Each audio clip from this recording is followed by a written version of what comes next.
साहेब, तुम्ही पाठिंबा दिलेला आहे उत्तर मध्य मुंबईची उमेदवार काँग्रेसची महाविकास आघाडीची वर्षा गायकवाड, झोडपट्टी दरवडसे, कशाबद्दल आणि काय त्याची रूपरेखा आम्हाला सांग. पाठिंबा ह्यासाठी दिलेला आहे कारण की आम्ही जे काम करतो आहे, आमची जी चळवळ काम करते ही आज आम्ही 10-12 वर्षापासून काम करतो आहे आणि आमचा उद्देश जो चळवळीचा एकच उद्देश आहे की मुंबई एअरपोर्ट स्लम जे आहे त्यातला जो संदेशनगर क्रांतीनगरचा जो भाग आहे ह्याचं लवकरात लवकर आणि योग्यरित्याने आणि कायदेशीररित्याने पुनर्वसन झालं पाहिजे होतं. पण ते मागील 10 वर्षात आम्हाला जो रिप्लाय मिळालेला आहे, आम्हाला जे अनुभव मिळालेला आहे तो अनुभव एवढा विचित्र आणि एवढा वाईट आहे. त्या अनुभवानुसार एखाद्या व्यक्तीने 10 वर्ष आपण दिल्यानंतर जर आमच्या कुठल्याच मागणीला जर पाठपुरावा केला नसेल आणि त्याला आम्हाला योग्य न्याय दिला नसेल तर अशा व्यक्तीला किंवा अशा पार्टीला आम्हाला रिपीट का करायचं आम्ही. आणि जर काम केलं नसेल तर अशा पार्टीच्या उमेदवाराला आम्ही मतदाते म्हणून आम्ही त्यांना रिजेक्ट करतो हे आम्हाला दाखवणं खूप गरजेचं आहे. आज जर तुम्ही काही केलं आणि आम्ही तुम्हाला निवडून देतो हा जर विषय झाला तर समोरच्या पार्टीचा संदेश असा संदेश जाईल की आम्ही काही केलं तरी संदेशनगर क्रांतीनगर किंवा मुंबई एअरपोर्ट स्लमचे जे वोटर आहेत ते आम्हाला मतदान करतात.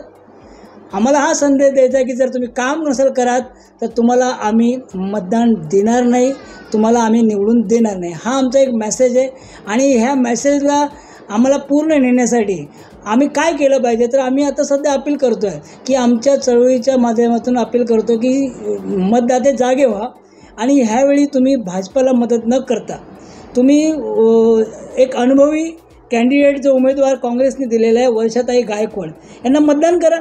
आपण त्यांना संधी देऊ कारण की ते आपल्याबरोबर आपल्या रस्त्यावर उतरून आपल्याबरोबर काम करतील असं आम्हाला वाटतं. कारण काय तुम्ही त्याचं पाठिंबा देतो? कारण मी तुम्हाला तेच सांगितलं ना की आमचा अनुभव खूप विचित्र आहे. आज 1500 लोकांना झालेलं शिफ्टिंग एकदम विचित्र पुनर्वसन झालेलं आहे. त्याबद्दल न बोललेलं बरं असा विषय. कुठे म्हणजे शिफ्टिंग झाली आहे त्याच्याबद्दल काय की आम्हाला स्पष्ट सांगायचं. हे बघा, टोटल जवळपास 4000 झोपड्या आहेत संदेशनगर आणि क्रांतीनगरला मिळून. त्यातल्या 1500 लोकांना आता पुनर्वसन केलेलं आहे. ते पुनर्वसन करण्यासाठी आम्ही योगदान दिलेलं आहे, खूप संघर्ष केलेला आहे, रस्ता रोको केला, जेल भरो आंदोलन केलं, अनशन केलं, सगळ्या गोष्टी केल्या. एवढ्या संघर्ष करून जेव्हा आमचं स्वप्नातलं घर जेव्हा आम्हाला मिळणार आहे ते मिळताना जेव्हा आम्ही पुढे गेलो तर आम्हाला कळालं की आमचं स्वप्न चूरचूर झालेलं आहे. तिथे पिण्यासाठी रोजचं पाणी जर आम्हाला दुसरीकडून घेऊन जावं लागतं तर मला सांगा एवढं दुर्दैवी कसली शिफ्टिंग केली, कसले पुनर्वसन केलं. 3-3 आणि 4-4 वेळा मुख्यमंत्री आणून इथे फक्त इव्हेंट करायचे. ह्या सगळ्यांचा बेकार अनुभव आहे आणि हे सगळं होत असताना स्थानिक खासदार कुठल्या प्रकारचा आवाज करत नाही. लोकसभा बघू, पुढची लोकसभा पाहून गप्प बसायचं असं नाही. तर मागच्या वेळी चाय वाटताना काहीतरी गोंधळ झाला होता, कमीत कमी 60 ते 40 घराचा काय गोंधळ झाला होता, म्हणजे ते लोकांना अटक पण केलं होतं. ती प्रकरण पण त्याच्यात आहे का? हो, ते तर आहेच. ते तर खूप मोठा विषय आहे. काही झोपडी दादा होते, त्या लोकांनी तिथे बोगस घरं बनवून ती पात्रता ठरवून ती रूम मिळवले होते आणि ते मिळवल्यानंतर ते आपल्या ताब्यात कसे काय राहतील रूम, त्यासाठी तिथे कागदपत्र चालू होते. जिथे वाटप चालू आहे त्याच्याच बिल्डिंगच्या खाली तिथे कार्यक्रम चालू होते सगळे. आता सध्या तुमचं जी वर्षा गायकवाड आहे त्यांच्याबद्दल काय आपली मागणी आहे? त्यांना आमची स्वच्छ आणि स्पष्ट मागणी आहे. आमचं पुनर्वसन हे योग्य रीतीने कायद्याच्या चौकटीत ज्या प्रकारे MMRD आणि एअरपोर्ट MIL यांच्याबरोबर जे झालेलं आहे ते ॲग्रीमेंटनुसार आमचं शिफ्टिंग करा.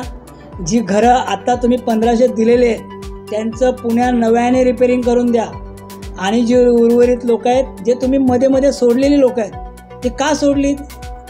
गेल्या वेळी खासदार CMच्या हाताने 93 लोकांना चहा दिल्या, त्यांना घरं का नाही दिली? ते तर 1 नंबर प्लॉट आहे, तुम्ही 1 ते 6 प्लॉट उचलले, मग ते 1 नंबरमध्ये 93 लोकांना का नाही दिलं? कुठलंही उत्तर नाही यांच्याकडे, कुठल्या प्रकारचं उत्तर नाही. कागदपत्र व्यवहार केला काय? आम्ही भरपूर कागदपत्र व्यवहार आजही करत आहोत आणि उद्याही करणार.